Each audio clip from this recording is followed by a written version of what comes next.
Welcome to the Headache Doctor podcast, where it's our mission to educate and empower everyone with headaches and migraines so that you can break free from a life of fear of your next headache or migraine and dependence on medication, allowing you to thrive in everything you do.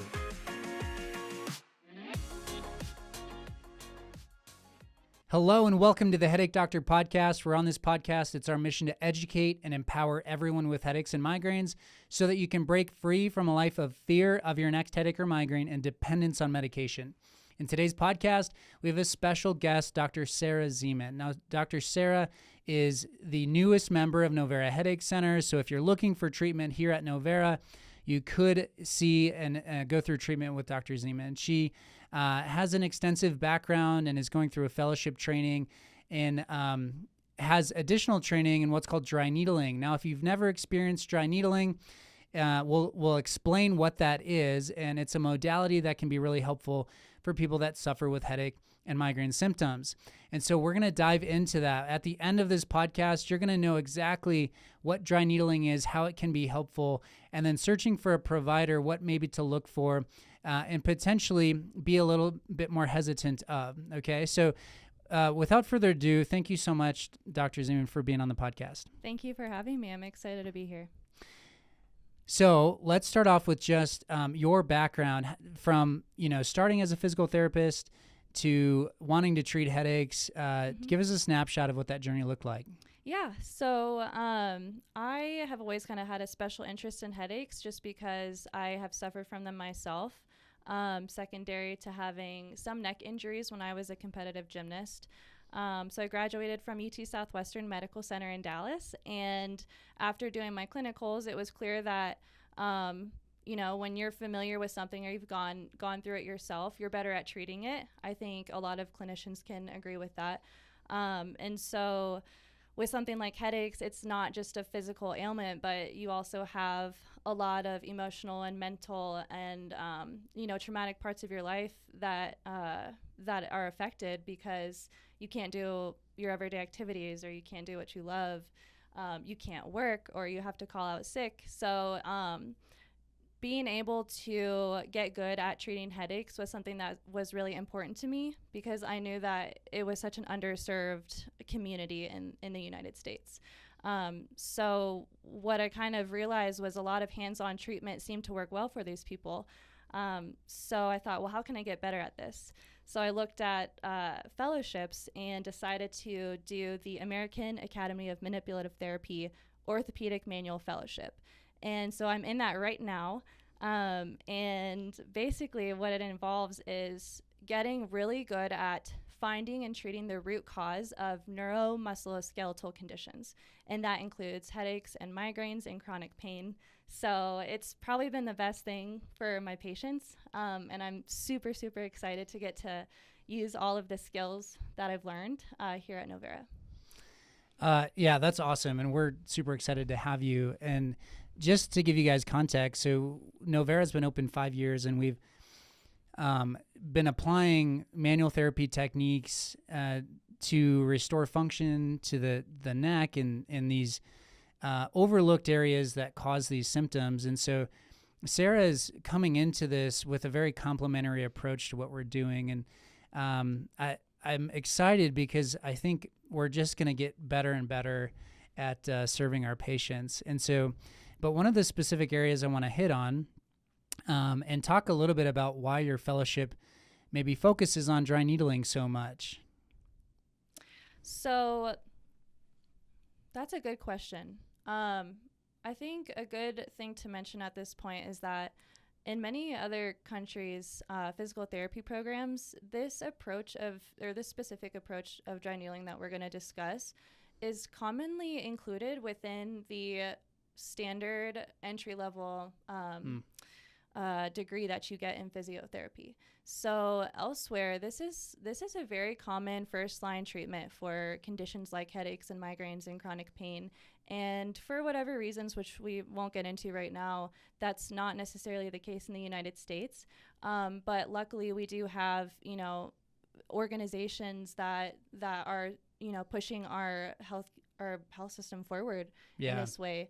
And I want to be a part of that, and I know you want to be a part of it because we've taken some of the same courses Absolutely, from the yeah. organization. So it is just such a big part of it because there's such a big body of evidence and research to support it that is kind of being overlooked here. Yeah. Yeah. I want to dive into that. And what we're going to do is sort of present it in a digestible way for the listeners here. But let's start off with just defining like what is dry needling. Give us context for what that looks like. Well, I'm going to be really technical. So technically, acupuncture means to break the skin with a needle. So if we want to get, to the definition of it, dry needling is actually can be a form of acupuncture. It can be seen that way. In a lot of literature or scientific studies, they even use the terms, interchangeably. But the type of dry needling we do involves a monofilament needle, which means it's not hollow. And the word dry means that there's no injectant with it. There are various ways that you can apply the needle. There are different philosophies of if one point is more important than another point, how long you should leave the needle in, if you should stimulate the needle. And that's whenever you get into, clinician and patient presentation. So. Yeah, absolutely. So a common question that I've run into, and I'm sure you have too, is maybe what's the difference between acupuncture and what we refer to as dry needling, even though by definition maybe there's not much, there's more overlap, but what would be the defining line there? Yeah, I'm so glad you asked that because this is actually an area of ongoing kind of change right now, especially in the United States and other Western societies. But typically, I think when people hear the term acupuncture, they think about what would be called kind of Eastern medicine, which is more along the philosophy, and I'm not an expert, so please give me some grace here, of having to do with balancing energies or meridians and channels within the body, versus dry needling, which has more of a association with what's emerging as Western medical acupuncture. So it's a lot more based on, okay, like you have this thing going on with your neck. What are some valuable points we can needle here? They may overlap with Eastern, medicine acupoints, but we're not doing it for that reason. And we're bringing the needle to the depth of the tissue that actually needs it based on the diagnosis. Yeah, absolutely. That's a great way to summarize that. So when we think of Chinese medicine, meridians, energy, like you said, you're not the expert. It's foreign to me. And so the needle is a tool, and we can use that tool to impact what we do know, which is the anatomy, right? The musculoskeletal system. And so it's fascinating because, I don't know, do you know the origin of dry needling? Like, has that come up at all in your studies? Origin of dry needling in the United States, or just Western like based? Well, part of me is kind of curious, like who's the first one to stick a needle in someone and be like, ooh, did that help? I know. I'm not sure. I know that there are a couple, I would call them big pushers of the literature in the United States. One of them being Dr. Langevin. She's one of the directors at the NIH, and she's actually been somebody who's bridged the gap between like, well, what is it with these acupoints and how is it that they're affecting neuromusculoskeletal disorders and chronic pain. So I don't know how someone found that out. Let's stick a needle in it. Like that wouldn't be my first No, go-to. Absolutely not. Well, let's talk about, so the listeners are largely, people with headache and migraine symptoms. Right. And so they're listening to this and they're asking themselves the question, like, is this even a conversation that's going to be beneficial for me? And so maybe let's try to answer that question of who would benefit from dry needling and who may not. Yeah, that's a great question. Not to kind of, sound like overkill, but I would actually argue who wouldn't benefit from it. Yeah. There's really nobody that can't benefit from it. I love it. Yeah. There are just so many well shown effects in literature and in the clinic. I mean, I have yet to have a patient that I've needled that didn't benefit in some way.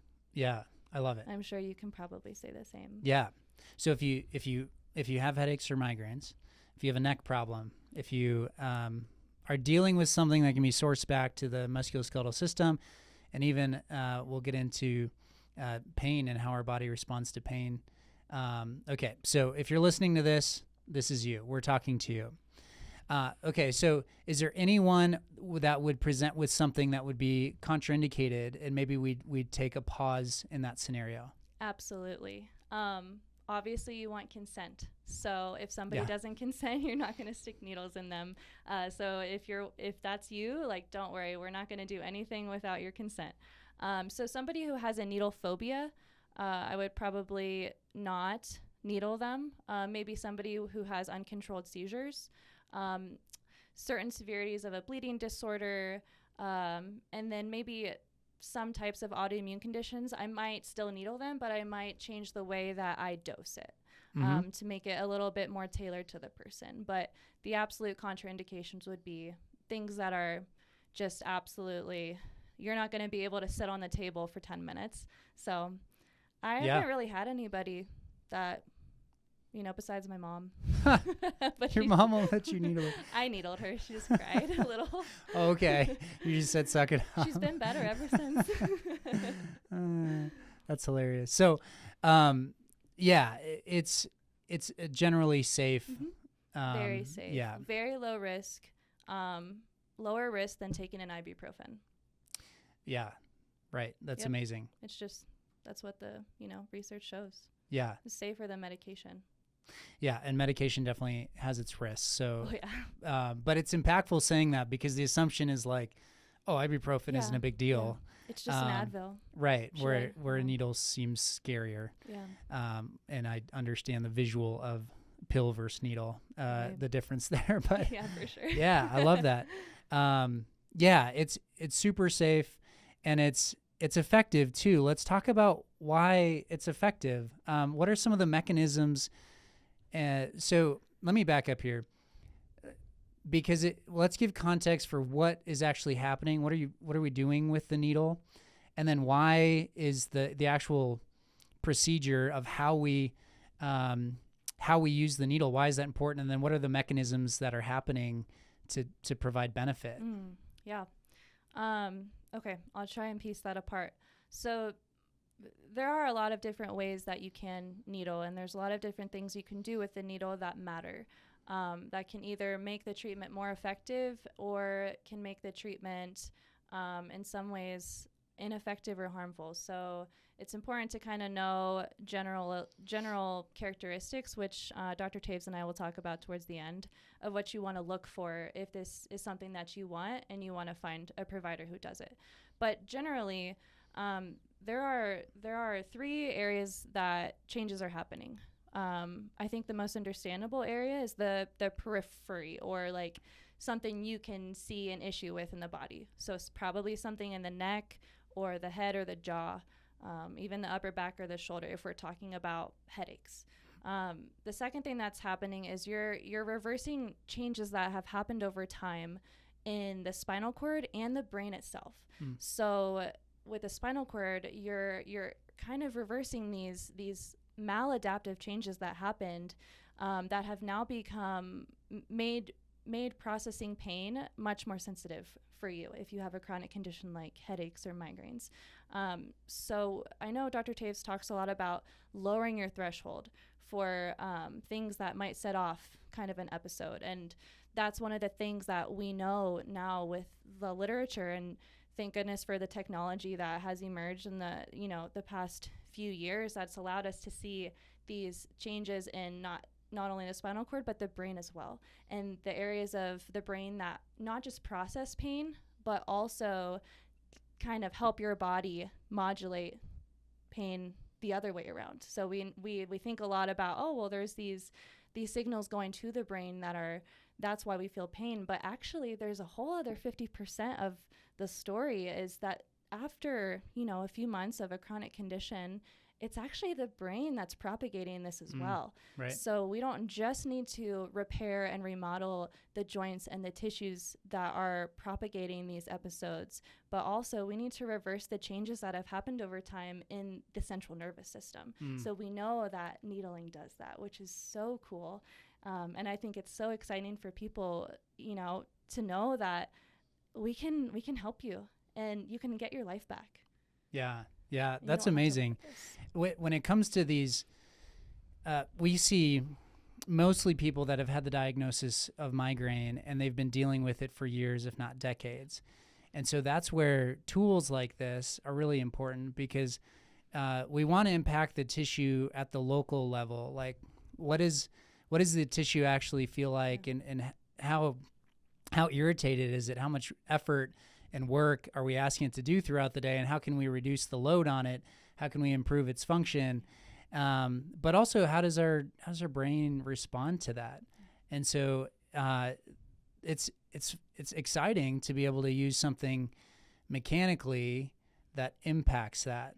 In our outline here, we have pain modulation as well, which is essentially what we're talking about. But you have opioid and non-opioid. Mm-hmm. So talk about, I mean, if we're trying to reduce someone's dependence on medication, like we're on this mission to do that, speak a little bit to dry needling and how that can help someone bridge the gap there. Yeah.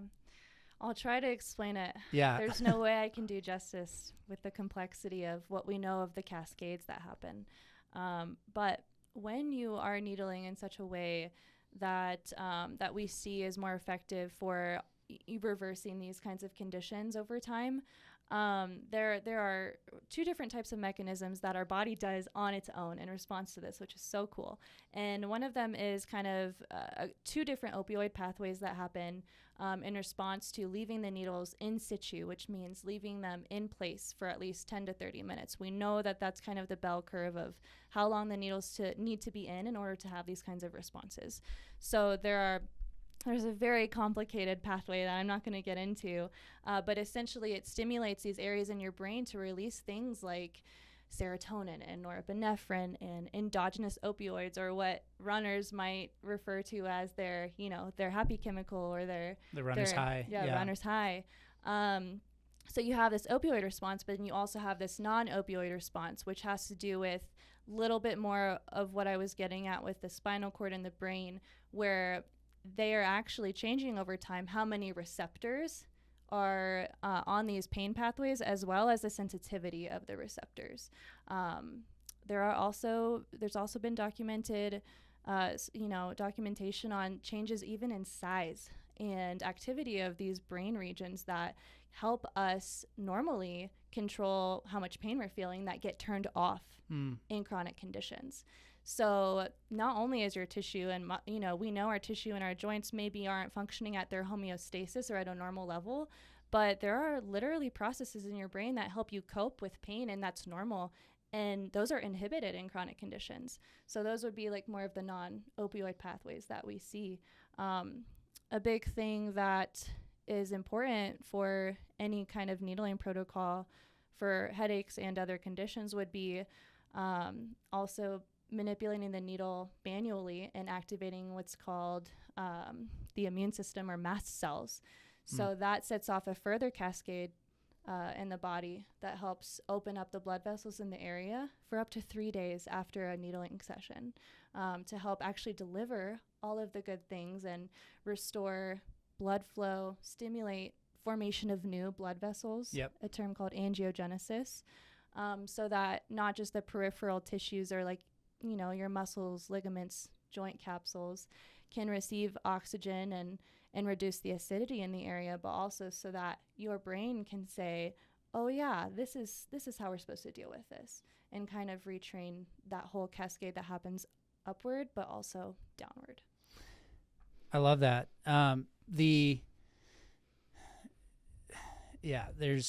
There's so many layers to this. I think what I want to do is give people an idea of, maybe let's do the cervicogenic headache protocol, and paint a picture of what the process actually looks like, as far as like the position the patient's in, maybe kind of in general where the needles are being placed. And then by manipulating the needle, you're talking about twisting. Yeah, is that correct? Winding. Yep. And then we also are going to apply some sort of electrical current. Right. And so there's a lot of things happening. Talk us through that. Yeah. And then help us understand, like, so we talked about the winding, the electrical current, like, paint us a picture and let's try to understand the different aspects of it. Because it is a little bit different. I bet you there's people listening that have had dry needling that are potentially going to get some of these benefits, but there's a slight difference in how you were trained compared to what I would say most people think of with dry needling. Is that fair? Absolutely. Okay. So talk us through the difference, what that actually looks like. And then, so when we're done, wrapping up the podcast, they have some context of like, okay, if I'm looking for this is what I'll expect. Okay. All right. I think it would be easiest if I kind of explain the basics of if I had a patient who was being needled for the first time, how I would go about that. Yeah, totally. Is that okay with you? Yeah. So obviously after ruling out any red flags and ensuring that the patient was comfortable with this treatment, what I normally start with is explaining that they're going to be, for this particular protocol, laying on their stomach with their face down for about 10 to 15 minutes. So you want to make sure that you're really comfortable. You don't want to be moving around during the treatment a lot. So that's the positioning. The needles, there's a general semi-standardized protocol, meaning we these are our go-to points that we know are very valuable points for these types of headaches. However, this is just assuming that the person is tolerating them all well. So I might dial down, how many needles I'm going to use if somebody is a little bit apprehensive about it. I don't want to scare somebody away from something that's really going to help them. But let's just say, for the sake of this podcast, that this person is, perfectly fine. They're ready to kind of do whatever, and they feel confident about it. So the headache points that are kind of my go-to would be, I guess, do you want me to kind of like point at them, or just say generally like 2 or 3 of them are behind the neck, that's great. in the suboccipital region, meaning just below the skull. There is you have to be trained and certified to do this. So there's a specific depth and direction and way that you find where that point is. A couple of them might be in the neck. It really just depends. If somebody had like associated dizziness, for example, with their headache that's coming from their neck, there's a point at the level of C2 that I might do that we know, it's called the OCI muscle, that is very involved with cervicogenic dizziness. So I might be sure to include that one for that person. But generally, you're going to have 4 to 6 needles on one side and 4 to 6 needles on the other side. Like I said earlier, we're going to leave those in situ, meaning in place, for about at least 10 minutes. I normally won't do longer than that for somebody's first time. You just want to make sure they're going to tolerate it well. And then we're going to wind the needles. So that just means you're twisting them until you feel a little bit of tissue resistance. From a clinician standpoint, it means it's harder to twist it. From the patient standpoint, you're going to feel like, oh my gosh, that's my headache. Or, wow, like that's my spot. In the Eastern, side of things, they call that dirty. We call that to tissue resistance with our licenses here. So what that does is, without that, you do not get what's called fibroblast expression. Fibroblasts are the type of cells that stimulate the formation of new cells and help mobilize stem cells to the area. So what we know as of just a few years ago is by expressing these fibroblasts in the region and winding the needle, we actually mobilize stem cells via processes in the brain, and they differentiate into whatever tissues are in the area. And this process happens over the course of days or weeks after a single needling session even. So that's going to help, like I said, repair and remodel whatever tissues are, having an issue in that area. After that, we're going to hook up electric stimulation. A lot of people have at least had electric stimulation with pads on their skin. I normally say that's great if you've had that, because you might kind of understand a little bit about how it feels, because it can be kind of a weird sensation if you've never had it before. But this part with the electric should be very comfortable. Most people say, they feel like falling asleep when it's happening, especially if it's not their first time. I've had a lot of people kind of start snoring, which is almost a compliment. So do you want me to speak a little bit more in detail about electric, or do you feel like that's kind of... Yeah, why would we do that? Okay. Yeah. So what we know is if we leave the electric component out, then we do not get the vasodilation that we're looking for in the area. And in some points, we know up to 48 hours afterwards, even up to 6 weeks was just shown in 2019 in a study, that you get significant increase in blood flow to the area, 20 to 40% increase in blood supply in some cases.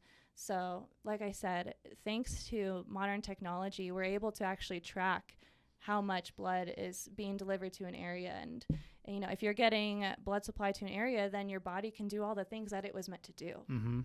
Yeah.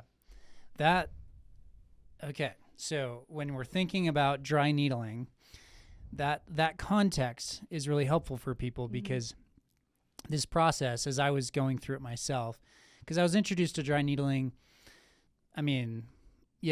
like in school, in PT school, and then of course right after worked at a clinic, did a lot of dry needling. Not personally. It takes 2 years in the state to, of practice before you can get certified in that. But as far as the type of dry needling that's more commonly known is trigger point dry needling, and talk about the differences here, pros, cons, things like that. Yeah. I'm going to try to stay surface level with this. I know trigger point dry needling helps a lot of people. Yeah. A lot of people do really well with it, especially if it's something that's like a short-lived issue and they just kind of need a little stimulus. So trigger point dry needling is solely needling into muscle bellies. A lot of organizations only teach this. So that's why you might see a lot of clinicians just doing this, and kind of it's a single needle insertion into what's thought to be, what's called a trigger point, or an area of let's just call it a problem area within a muscle. I think that's easiest. And that can be really great. It's been shown to have short-term relief and long-term relief in some cases, depending on, the condition and the person. I think where we can get into trouble, and what we know based on recent and established literature, is that there is a limit to how much you want to kind of insert the needle and stab an area. What we'd see is that anything more than 5 to 9 times of what's called pistoning, or taking the needle semi out and reinserting it, actually starts to create nerve damage. And too much damage in the tissue that was already a problem. Well, what's going to happen now? That area is going to scar even more, and then it's going to not get blood flow. And that's not going to happen overnight. It's going to happen over time. And then a few months later, that's when you get people coming back in like, what's going on here? Like, this is worse than it was before. And it's like, well, yeah, because there was a problem there, and you kind of made it a little worse by overcooking it. And now your body has laid down more nociceptors to say, hey, I still have a problem here, brain, like, what's going on? You were supposed to fix this. And so, like I said, there's a time and place for it, but in general, you're not getting the vasodilation we talked about, because you're not leaving, you can do a little bit, 2 or 3 pistons, leave the needle in, wind it. I think that's ideal, because then you're getting some of the immune system activation, you're getting the fibroblast activation, and now we're shunting blood to the area. Gotcha. That would be ideal if somebody could tolerate it. What we do know is that it is not required to hit trigger points and get what's called that twitch response. We don't need that to get all of the things that we see, but that are beneficial to kind of healing and reversing an issue, which we previously thought that we did. Yeah. And it's good that we don't, because we know we're not actually very good. We're not reliable at all agreeing on be hard to find. Where's the actual trigger point. I might say it's one place, and you might go to the same patient and say, oh, I think it's somewhere like else. A centimeter over. So that's actually a good thing, that, you know, we don't need to have a twitch response, and we also know we don't need to be on the so-called trigger point in order to fix the issue. So I think that's actually a good thing. Man, this is amazing. Such good information. So as far as trigger point dry needling, there is potential harm there. And so, like, minimizing the number of pistoning, movement of the needle, having that winding impact. I love this. You're impacting the way I'm going to practice too. And this is fantastic. So for the listener, if you're looking for a modality to help you, oftentimes the actual hands-on techniques that we use can be a little bit challenging to find, and they're skilled. Not that dry needling is not skilled, but I would, and Sarah, Dr. Zemen, you can correct me if I'm wrong here, but to teach someone how to needle and go through the protocol is probably easier than teaching someone to, like, understand the type of pressure to put through the OA, AA segments, upper part of the neck. I guess with it, I'll take a tangent and say that what I'm getting at is, when you're searching for someone to help you, there's training similar to what you've gone through that other providers have done. And so taking advantage of these benefits for dry needling is going to be easier to do than finding someone that, like, matches everything we do here at Novera. Yeah. So how would someone go about finding a provider? Not everyone that listens to this is down the street. So yeah. My first, whenever I have patients or people that have found me, or my colleagues that also do this online, that are in other states, the first thing I'll do is send them to the Find a Fellow website, because even though in my fellowship through AAMT, it is, we learn a lot of this evidence-based dry needling and, spinal manipulation and joint, advanced joint mobilizations, which we do here as well. There are many other fellowships where they do have effective skills for treating headaches, even if they don't needle, which may look a lot more like what we, the other huge component that we do here. And other orthopedic manual fellowships, they all know how to do that. So there is actually a website called Find a Fellow through AAOMPT.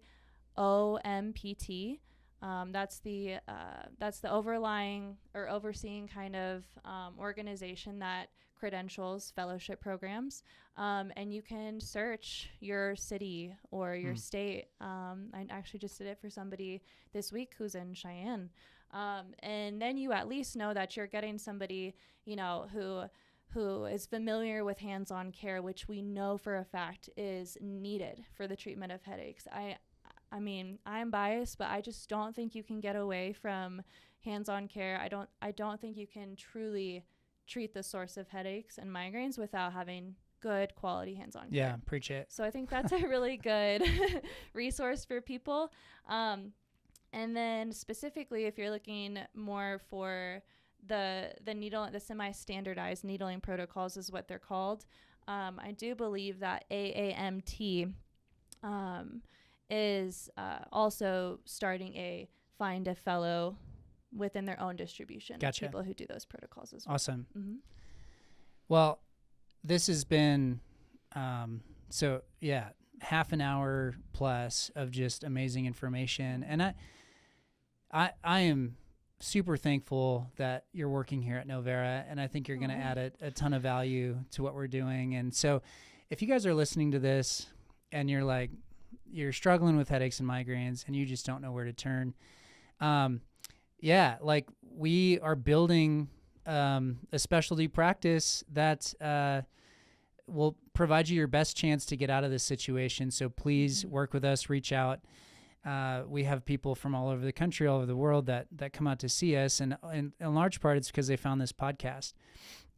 If you are listening to the podcast and you spend any time on YouTube, what I want you to do is check out the new visual portion of what we're doing. So on YouTube, we already have our channel, but we redid what the visual, what our camera setup is, and it's probably going to be a little clunky as I get used to it, but it's much better than what it was. And so I want you to subscribe on YouTube.